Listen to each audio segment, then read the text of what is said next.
빌레몬서 1장 8절부터 보겠습니다. 8절에서 21절까지. 제가 먼저 8절을 읽겠습니다. 우리 한 절씩 읽도록 합니다. 이러므로 내가 그리스도 안에서 아주 담대하게 내게 마땅한 일로 명할 수도 있으나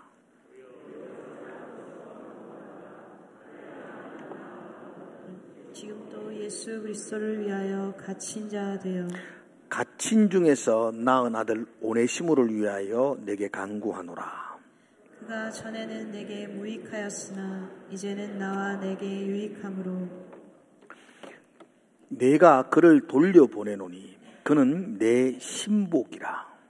그를 내게 머물러 있게 하여 내 복음을 위하여 갇힌 중에서 내 대신 나를 섬기게 하고자 하나. 다만 내 승낙이 없이는 내가 아무것도 하기를 원하지 아니하노니 이는 너의 선한 일이 억지같이 되지 아니하고 자유로 되게 하려 함이라. 아마 그가 잠시 떠나게 된 것은 너로 하여금 그를 영원히 두게 함이리니 이후로는 종과 같이 대하지 아니하고 종 이상으로 곧 사랑받는 형제로 둘 자라. 내게 특별히 그러하거든 하물며 육신과 주 안에서 상관된 니게랴.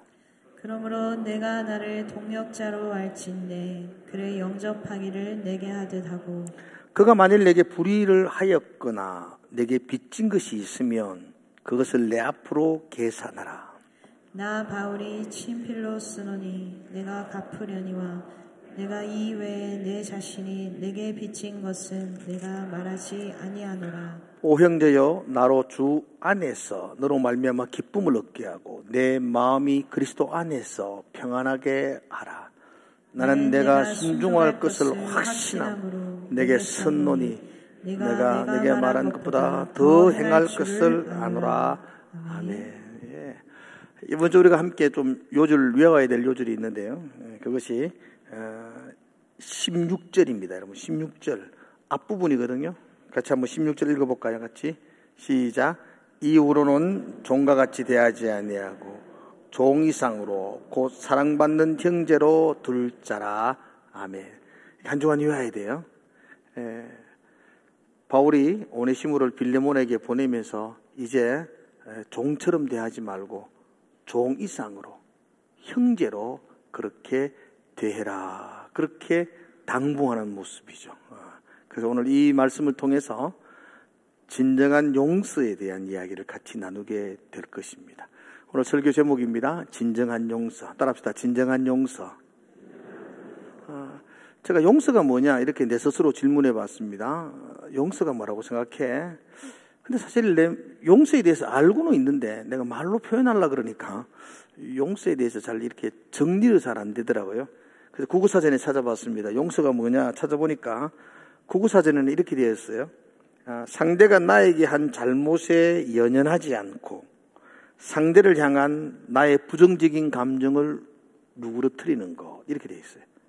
그러니까 나에게 잘못을 해가지고 내가 굉장히 싫고 밉지만 그런 나의 감정을 내가 누그러뜨리는 거, 미워하지 않는 거, 이게 이제 용서라 그렇게 국어사전은 표현을 해놓았습니다.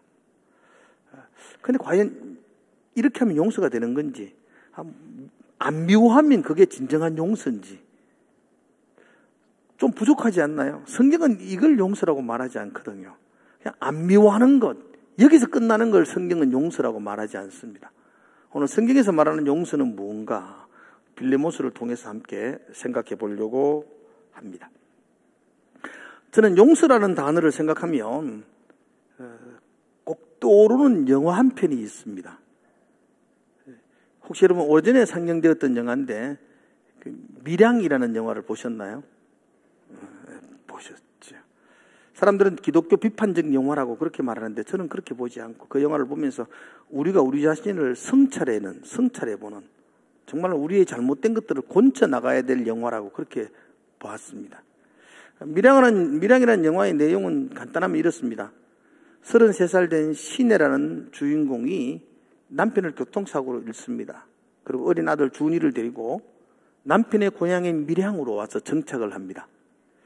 그런데 아들 준이를 가르치는 학원 원장이 가만히 보니까 젊은 미망인이고 남편이 교통사고를 당했고 보험금도 많이 있을 것 같고, 그래서 아들을 자기 학원생인데 준이를 납치를 합니다. 그리고 금전을 요구하다가 끝내 준이를 죽여버리죠. 납치하고 살해를 해버렸습니다. 남편을 잃어버렸던 그 아내에게서 자녀마저도 떠나버리고 나니까 이 젊은 엄마 시내는 견딜 수가 없습니다. 그러니까 깊은 절망과 헤어나올 수 없는 수렁 속에 빠집니다. 그런데 마침 이웃들이 그에게 예수를 전합니다. 복음을 전합니다. 그리고 마음이 열리기 시작하고 그가 예수님을 만나기 시작합니다. 교회를 다니기 시작하고 은혜를 받기 시작합니다. 성령의 만지심을 통해서 마음의 위로와 평안을 얻기 시작합니다. 그러다가 이 주인공인 시내가 큰 결정을 합니다. 자기 아들을 죽인 살인범을 용서해 주기로. 그래서 교도소로 면회를 갑니다. 내가 하나님 만나니까, 그래, 원수를 사랑하라 그랬으니까 내가 그를 용서해 주겠다고 마음을 가집니다. 아들을 죽인 그 사람을 만난다는 것은 엄마에게는 너무나 충격적인 이야기라서 고개 들지도 못합니다. 그럼에도 불구하고 하나님의 사랑으로 그를 용서해 주기로 결정하고 면회를 갑니다.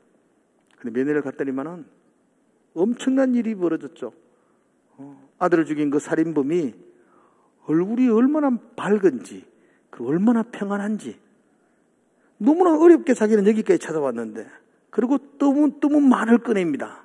내가 하나님을 믿게 되었습니다. 그래서 내가 용서해 주기로 마음을 결정을 내렸습니다. 시내가 그런 이야기 하니까 이 반대편에 있던 살인마가 그렇게 이야기하죠. 저는 이미 용서를 받았습니다. 이곳에서 하나님을 만났습니다. 하나님이 이 죄인인 나를 용서해 주셨습니다. 그 말을 듣고 이 시내가 미쳐버립니다. 그리고 하나님을 향하여 그가 그렇게 그냥 분노에 차서 소리를 지릅니다. 내가 용서해 주러 왔는데 이제 내가 어떻게 용서해 주느냐고. 벌써 용서를 받았다는데. 아니, 하나님은 나도 용서 안 했는데 어떻게 그를 하나님이 마음대로 용서하느냐고. 그러면서 영화는 새로운 국면으로 전환되어지는 것을 보게 됩니다. 그런데 여러분, 이건 내가 보기에는 교회에서 말하는 용서를 잘못 알고 있는 겁니다. 그 살인범은 용서받은 것 아닙니다. 그가 하나님께 아무리 용서받고 새 사람이 되었다 한들 그가 그 엄마에게 무릎을 꿇고 용서를 받기 전에는 용서의 완성이 이루어질 수 없습니다. 기독교의 용서는요, 그렇게 하나님과의 관계에서 끝나는 게 아니고요, 더 나아가서 내가 잘못한 그에게 진정으로 무릎을 꿇는 데까지 나가야 될 때에 용서가 이루어지게 됩니다. 오늘 빌레몬서는 그 용서에 대한 참다운 이야기를 우리에게 전해주고 있습니다. 중요한 세 사람이 등장합니다. 첫 번째는 잘못을 하고 도망을 해서 용서를 받아야 될 사람이 등장합니다. 오네시모입니다. 또 한 사람은 자기에게 피해를 끼치고 아픔을 주고 자기 곁을 떠났던 이 오네시모를 용서해 주어야 할 사람이 있습니다. 빌레몬입니다. 그리고 이 두 사람을 연결시켜주는 중매쟁이와 같은 바울이 오늘 본문에 등장하고 있습니다. 그래서 오늘 이 본문을 통해서 용서를 받아야 될 사람은 어떻게 해야 되며 용서를 해줘야 될 사람은 어떻게 하는 것이 진정한 성경이 말하는 용서인가를 우리가 배울 수 있어야 합니다. 그냥 밀양에서 나오는 그 영화처럼 그렇게 하는 거, 그건 성경이 말하는 용서가 아니요, 그건 왜곡된 용서입니다. 진정한 용서를 이 빌레몬을 통해서 우리가 볼 수 있게 됩니다. 먼저 바울은 오늘 자기의 1절에서 9절에서 10절에서 자기 자신을 갇힌 자 되었다라고 말합니다. 감옥에 갇혀 있습니다. 어떤 감옥이냐에 대해서 여러 학설들이 이야기하지만 대부분의 학자들은 공통적으로 지금 바울이 로마 감옥에 갇혀 있다, 그렇게 말합니다.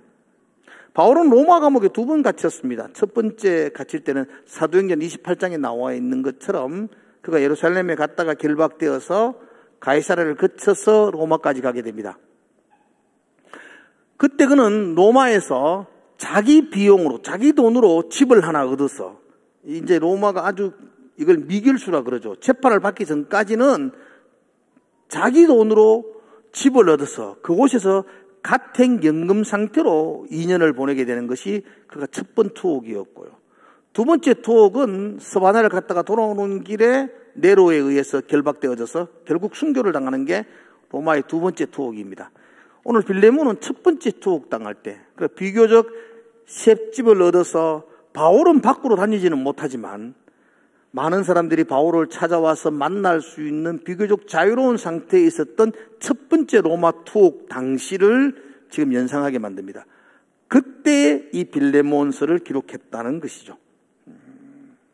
어떻게 된지는 모르겠지만 그 로마에서 그는 오네시모를 만나게 되었고 그 오네시모가 빌레몬의 종이었던 걸 알게 되었고 그래서 오네시모와 빌레몬을 연결시켜주기 위해서 그가 편지를 적은 것이 이 빌레몬서입니다. 두 번째로 오늘 중요한 사람이 용서를 베풀어야 될 사람입니다.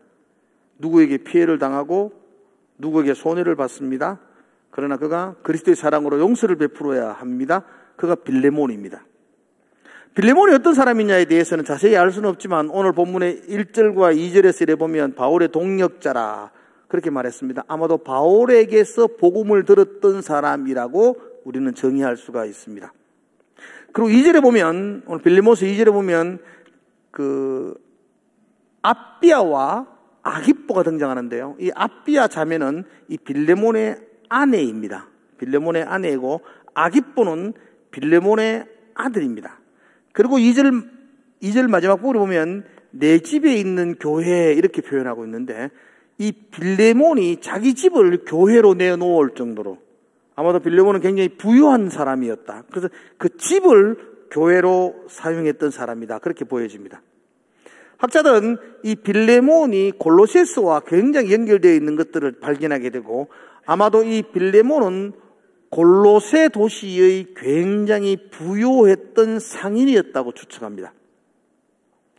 그가 골로새의 부유한 자였는데 바울이 에베소에서 3년간 복음을 전할 때에 그가 무역을 위해서 에베소가 항구 도시거든요. 항구 도시에 왔다가 어떻게 되어서 그가 바울을 만나게 되고 바울에게 복음을 듣게 되어서 온 집안이 예수 믿는 집안이 되고 그리고 다시 그 골로새라는 자기 동네로 와서 자기 집을 교회로 열었던 그래서 골로새 교회가 이 빌레몬의 집에서 시작이 되었다 그렇게 보게 됩니다. 그럼 우리 빌레몬은 굉장히 부유한 자였고 또 자기 집을 교회로 내어놓고 온 가족이 아기뽀와 또 여기 암비아와 자기 아내와 아들까지도 굉장히 신실한 하나님의 사람이었다. 바울에게 복음을 받아 듣던 믿음의 자녀였다. 그렇게 우리가 정의할 수가 있습니다. 그리고 세 번째로 중요한 사람 한 사람이 등장합니다. 용서를 받아야 될 사람입니다. 오네시모라는 사람입니다. 오네시모가 10절에서 처음 등장하죠. 바울이 말하죠. 갇힌 중에서 낳은 아들 오네시모를 위하여 너에게 간구한다. 내가 갇힌 중에서 로마의 감옥에서 오네시모를 만났는데 복음으로 그가 새롭게 되었다. 이 오네시모를 위해서 내가 너 빌레몬에게 간구한다. 부탁한다. 한 가지 당부를 한다. 이렇게 시작하면서 빌레몬서가 기록되어지죠. 그럼 우리 이 빌레몬서는 바울이 오네시모를 이 주인이긴 빌레몬에게 그렇게 용서를 구하는 편지라고 볼 수 있습니다. 우리는 오네시모 이 종에 대해서 자세히 할 수는 없습니다. 그런데 이 빌레몬서나 골로새서를 통해서 이렇게 전체를 살펴볼 때에 이렇게 추측할 수가 있습니다. 원래 오네시모는 이 빌레몬의 집안의 노예였습니다. 종이었습니다. 그런데 어떤 일이 있은지는 모르겠습니다. 이 주인에게 큰 금전적 손해를 입혔던 것입니다. 아니면 주인의 재산을 몰래 훔쳐서 주인에게서 도망을 나왔던 종인 것입니다. 지금은 이 오네시모는 빌레몬에게서 도망을 나와서 어떻게 흘러서 로마에까지 와서 바울을 만나게 되었다. 그리고 복음으로 새 사람이 되었다. 그렇게 보여지고 있습니다. 여러분, 당시 로마 사회는 이 노예들이 모든 경제 활동을 하던 시대였습니다. 그 노예는 주인의 재산입니다. 그런데 그 노예가 주인에게서 도망을 갔다. 도망한 노예. 이건 굉장히 음하게 변합니다. 그런데 주인의 돈을 훔쳐가 도망했다. 이건 잡히면은 사형입니다. 죽을 수밖에 없는 죄인입니다. 그게 바로 이 오네시모입니다. 근데 그 오네시모를 향하여 바울은 이렇게 말합니다. 갇힌 자 중에서 내가 복음으로 그를 낳았다 라고 말하고 11절에서 이렇게 말하죠.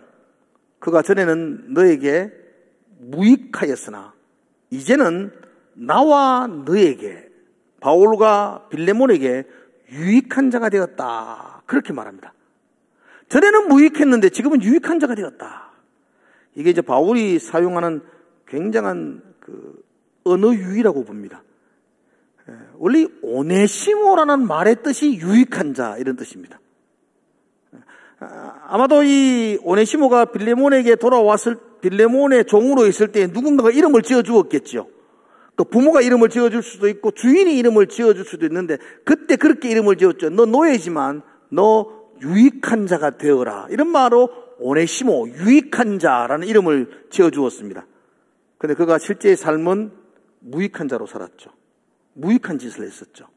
그런데 이제 복음 때문에 이제 예수 그리스도의 십자가의 복음으로 말미암아 그가 다시 유익한 자로 회복되었다. 바울은 그렇게 표현합니다. 우리는 잘 못 느끼는데 이런 표현을 쓸 때에 우리 모두는 오네시모 이야기를 들으면서 나를 보게 됩니다. 오네시모는 우리 모두의 샘플과 같은 사람입니다. 우리가 전에는 유익한 자였죠. 우리의 창조 때에 하나님의 형상으로 유익하게 창조되었죠. 하나님 우리 보시기에 얼마나 좋았습니까? 우리는 유익한 자였는데 죄로 말미암아 아주 무익한 자들이 되었죠. 파렴치한 존재들이 되었잖아요.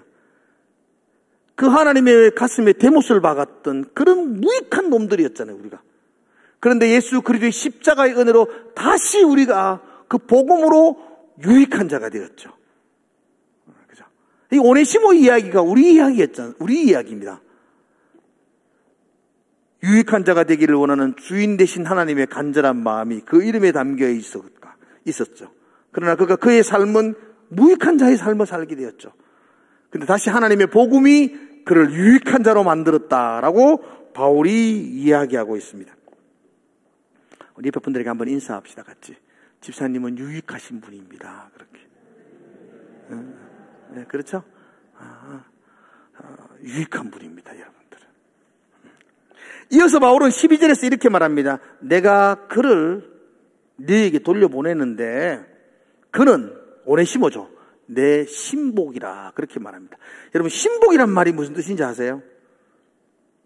내한테 충성스러운 신하다 이런 뜻이라고 생각하지만 그러나 헬라어 원에서 신복이란 말은 그런 뜻이 아니에요.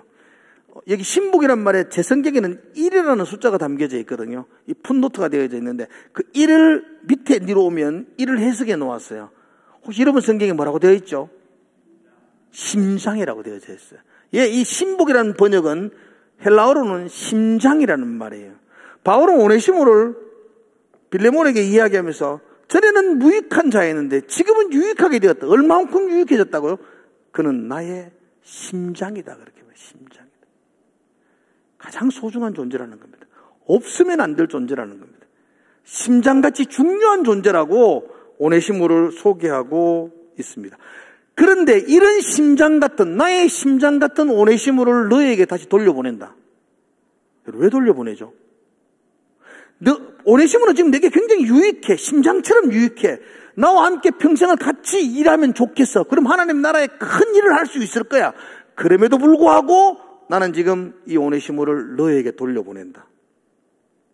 왜냐하면 이게 용서거든요.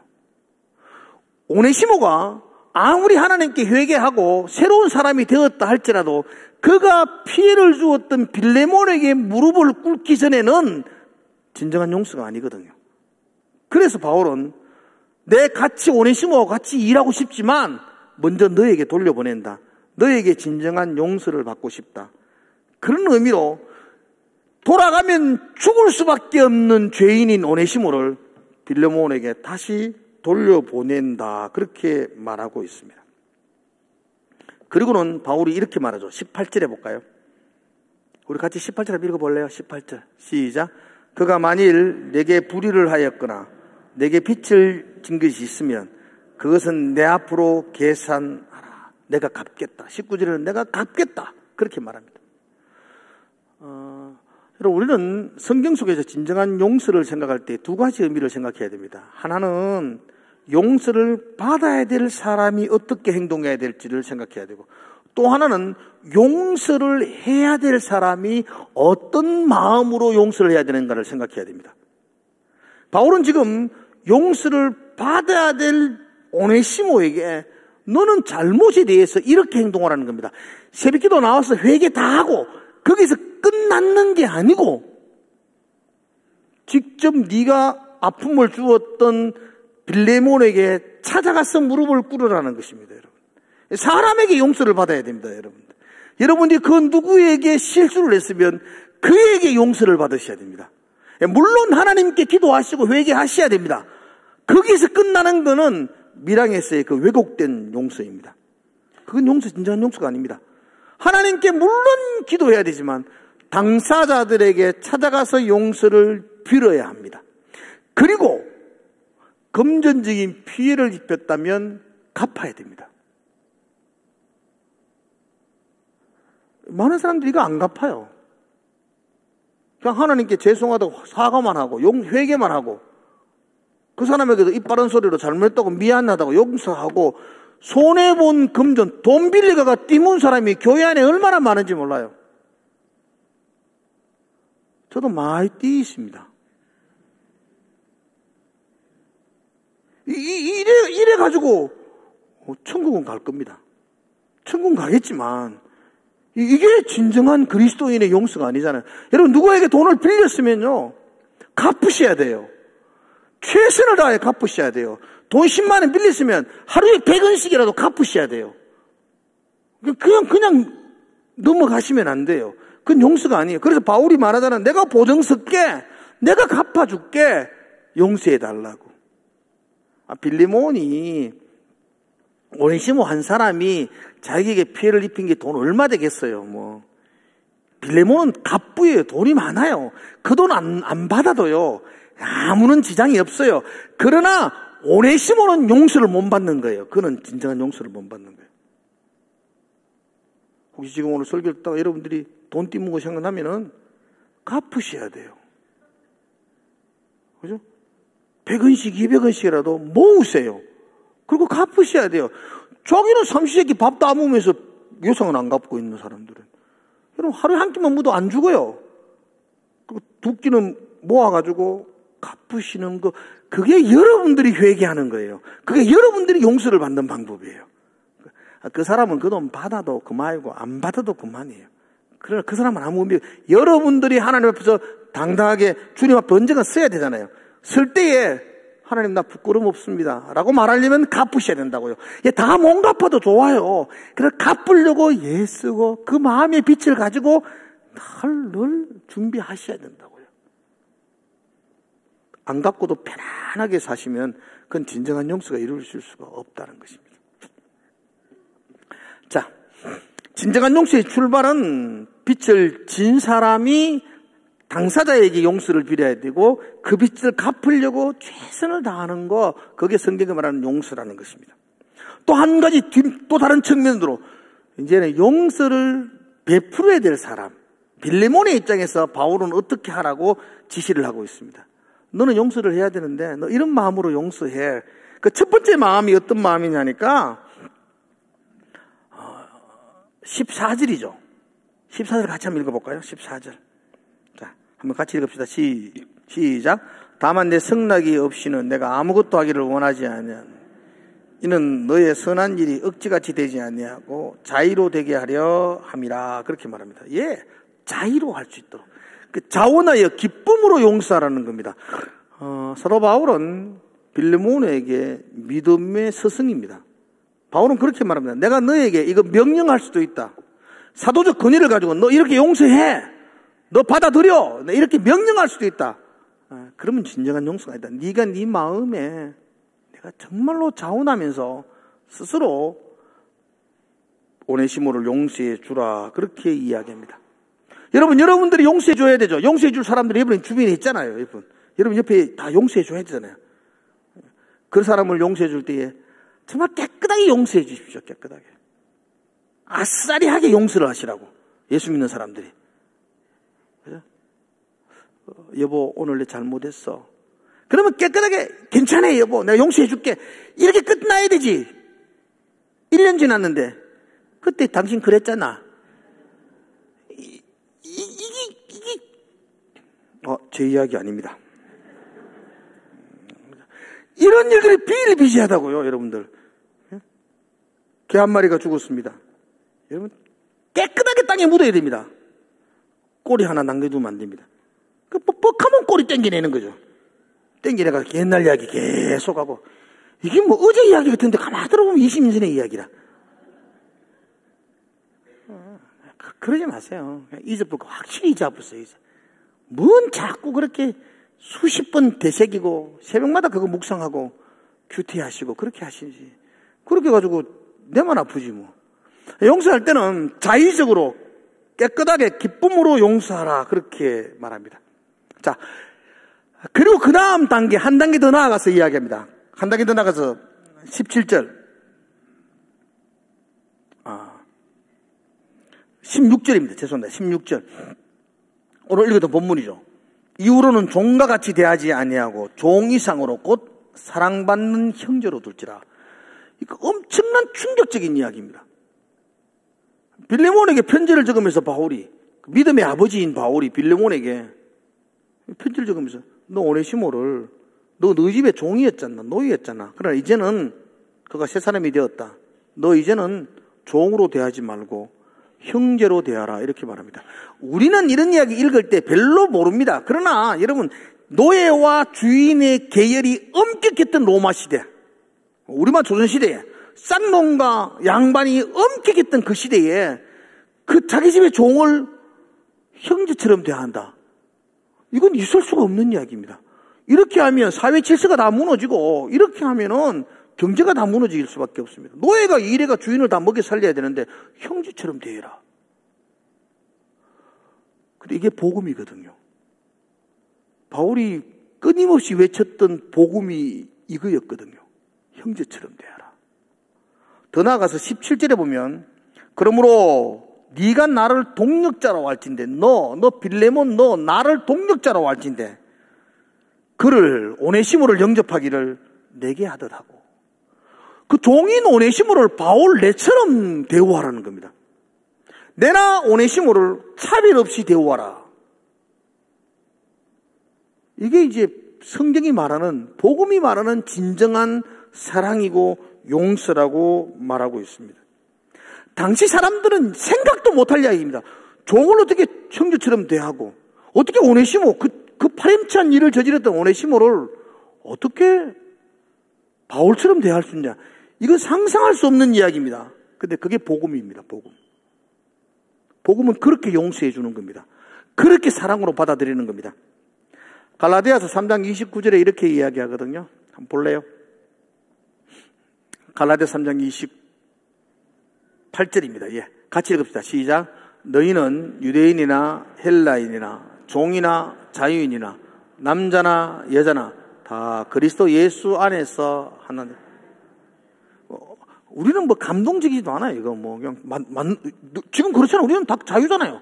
많이 배운 사람이나 적게 배운 사람이나 뭐 차별이 없잖아요. 우리는 종이나 주인이나 종이 어디 있노? 우리 주변에 종이 없잖아요.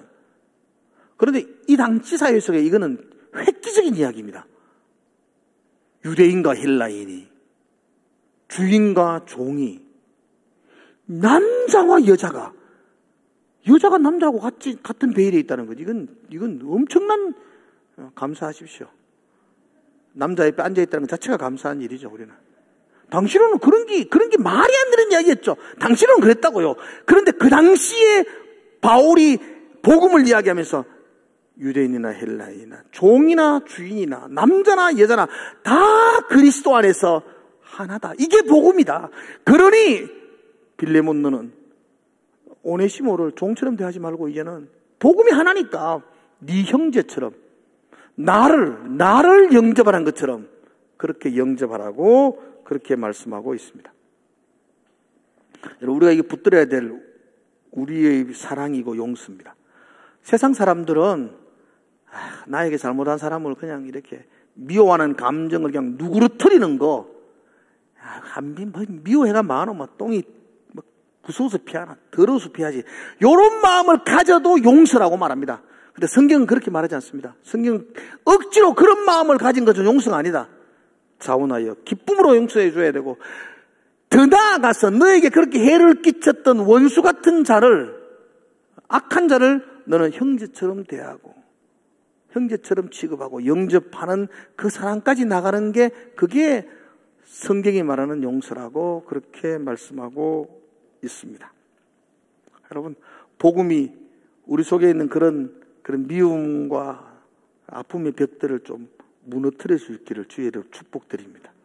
여전히 복음을 붙들고 있어도 여전히 좋은 사람, 나쁜 사람 내 시각으로 구별하고 대하고, 그런 벽들이 여전히 간직되어져 있고, 여전히 만나면 험담이나 하고 앉아있고, 그러면은 내가 가지고 있는 이 복음은 아무 의미가 없는 거예요. 이거는 그냥 힘없는 복음이 되는 거죠. 이거는.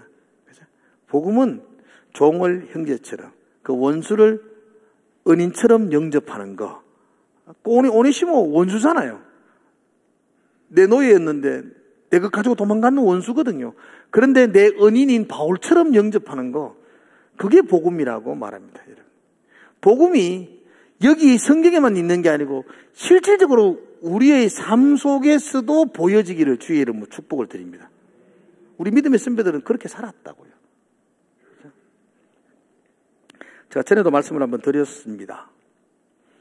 전라도 김제에 가면은 금산교회라는 곳이 있습니다. 제가 그 교회를 한 4번 정도 갔던 것 같아요. 그 지인금만 가면 저는 그 교회를 꼭 한번 가봅니다. 가봐서 그 교회를 이렇게 살펴봅니다. 그 교회는 우리나라 최초로 가장 오래된 기역자형 교회입니다. 기역자형 교회가 뭐냐면은 목사가 여기 서 있고 이쪽 담이 있습니다. 이쪽 핀에는 남자, 이쪽 핀은 여자. 그래서 남자와 여자가 같이 이렇게 얼굴을 볼 수 없는 교회입니다. 목사는 여기 앉아서 다 보고 설교하지만 남자와 여자가 엄격하게 구별되어져 있는 그런 아주 오래된 교회. 남녀의 차별이 있고 양반과 종의 신분의 차별이 있는 그런 오래된 교회가 바로 이 금산교회였습니다. 그게 금산교회 기역자형 교회의 시초였죠. 근데 그 교회 가면 참 예쁜 이야기, 아름다운 이야기가 역사로 남겨져 있습니다. 그 김제 지역은 선교사님, 데이트 선교사님이 복음을 전했는데요. 전주에서부터 그 인근 지역. 옛날에 선교사님은 뭐 타고 복음을 전했는지 아세요? 요즘처럼 자가용이 없었잖아요. 그럼 뭐 타고 다녔을까요? 말 타고 다녔어요. 말 타고. 예? 말 타고 다녔는데, 말 타고 다니면 마방이라는 것이 있습니다. 마방. 해가 지면은 말을 거기에 보관하고 관리하고, 저도 잠을 자고. 요즘은 여관이죠. 여관이지만 말도 같이 관리하는 마방이 있습니다. 전주에서 복음 전하고 김제로 오고 복음 전하고 그러는 가운데에 김제에 큰 마방이 있었습니다. 선교사님이 늘 그쪽에 복음 전하고 나면 말을 거기 맡기고 거기 잤는데, 그 마방에 머슴 중에 이자익이라는 사람이 있었어요. 굉장히 똑똑했다 그래요. 머슴이지만 서당에서 아이들이 막 이렇게 천자문 공부하는 거 밖에서, 머슴이라서 안에 못 들어가잖아요. 밖에서 듣고는 글을 다 깨우치고, 그래서 주인이 볼 때에 참 똑똑하다. 그래서 마방의 전체를 책임지게 만들었던 사람이 이자익이었어요. 그 선교사님이 거기 와서 말 맡기고 있으니까 선교사님이 밤 되면 그 이자익 씨 불러가지고 복음을 이래 전해가지고, 그 김제에서 제일 먼저 복음을 들었던 사람이 바로 이자익이라는 그 마방에서 일하는 머슴이었어요. 이 머슴이 복음을 듣고 나니까 너무 감사하니까, 너무 좋으니까 조심스럽게 선교사님을 모시고 자기 집 주인인 상전이죠, 양반이었던 조덕삼 씨에게 소개를 했어요. 서양 사람이 우리 마방에 머물렀는데요, 주인님 꼭 만나보고 싶대요. 주인님 이 사람 말 한번 들어보세요. 그래서 만났는데 선교사님이 복음을 전해가지고 이 주인인, 이 양반인 조덕삼 씨도 예수를 믿게 되었어요. 조덕삼 씨가 예수를 믿게 되니까 너무 좋으니까 자기 집을 교회로 이렇게 내놓아가지고, 그래서 조덕삼 씨 집에서 시작된 교회가 금산교회예요. 김제에 있는 금산교회. 근데 교회가 이제 조덕삼 씨는 그 김제 일대 전체 땅이 거의 다 자기 땅이라고 말할 정도로 그냥 갑부 중에 갑부였어요. 그가 예수를 믿고 나니까 많은 사람들이 교회를 오게 되고, 그래서 그 교회는, 이 금산교회는 굉장히 부흥을 했어요. 얼마 후에 이 금산 몇 년이 지나고 금산교회가 장로 투표를 했죠. 장로를 뽑아야 되겠다. 선교사님이 막 돌아다니고 할 수 없으니까 그동안에 영수를 뽑아가지고 같이 했는데, 선교사님이 이제 늘 오시고 장로로 지도자로 뽑겠다. 그래가 1차 장로 투표를 했대요. 투표했는데 머슴인 이자익 씨가 장로가 되는 거예요. 그래 깜짝 놀라, 선교사님도 깜짝 놀랐죠. 이게 참, 이제 이 양반인 조덕삼 씨가 얼마나 기분이 나쁘겠어요. 그렇겠죠. 나이도 15살 많아요. 이 조덕삼 씨가, 양반이. 나이도 많고요. 인품과 덕망도 더 많아요. 그런데 어떻게 했는데 그 집에 머슴이었던 이자익 씨가 장로가 된 거예요. 당선이 된 거예요. 여러분이 조덕삼 씨라면 어떻게 했을까? 막 교회 뺏어, 우리 집에서 그만하소. 교회의 모든 재정을 조덕삼 씨가 다 책임지고 있던 상황이었어요. 그래 되면 교회가 와해되지고 큰일 날 거라고 생각했는데, 그때 딱 투표를 딱 끝나고 나서 이 조덕삼 씨가 손을 들고 선교사님에게 제가 잠시 할 말이 있습니다. 그렇게 이야기했어요. 그리고는 이렇게 이야기했답니다. 오늘 우리 금산교회는 참으로 훌륭한 일을 했습니다. 저희 집에서 일하고 있는 이자익 씨는 저보다 신앙이 더 뛰어나고 열정이 뛰어난 사람입니다. 그를 장로로 세워주신 것에 너무나 감사를 드립니다. 저는 앞으로 이 장로님을 잘 섬기고 교회를 잘 섬기는 사람이 되겠습니다. 뭐 이렇게 이야기했다고요. 그게 역사로 남겨져 있어요. 감동적이지 않나요? 내만 감동인가요? 양반이 자기 집의 종을 내가 장로님으로 잘 섬기겠습니다. 감동 받으시기를 축복합니다.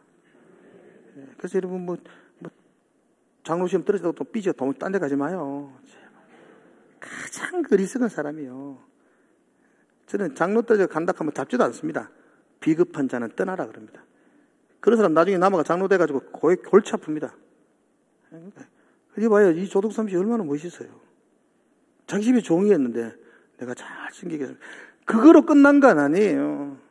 나중에 조덕삼 씨 장로가 되었어요. 그래서 자기가 그 돈으로 이자익 씨, 먼저 된 장로 이자익, 자기 머슴이잖아요. 그 사람을 평양신학교 공부를 시켜가지고 목사가 되게 했어요. 그리고 이자익 씨가 목사가 되고 난 다음에 자기 교회에, 자기 종이었잖아요. 자기 교회 담임 목사로 청빙을 했다니까요. 죽을 때까지 그분을 자기 교회 담임 목사로 청빙해서 그렇게 멋지게 섬기시고.